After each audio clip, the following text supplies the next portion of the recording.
Hi, this is Visit Broadway channel. In today's video, I will show you how to see transaction history on TikTok. Before you get started, don't forget to subscribe and turn on the notification to keep you updated about this channel. So let's go. TikTok user now the pain of watching an exciting video on TikTok, accidentally pressing the wrong button and losing it. You are probably wondering how to see your watch history and return to your video in the situation. Fortunately, there is a solution.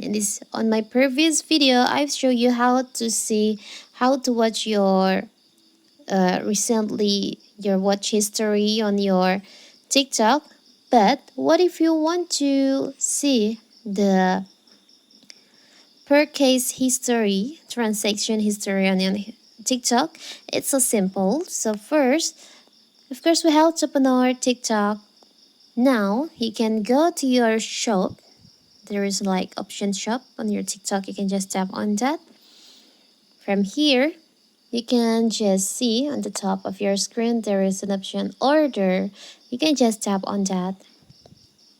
So here's all the transaction history on your TikTok. You can see what you've ordered on your TikTok.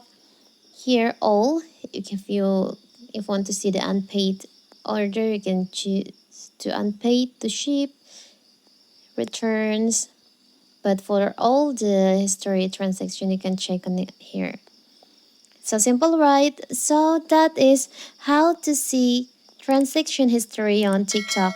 Don't forget to like and subscribe and turn on the notification to keep you updated about this channel. Thank you and see you.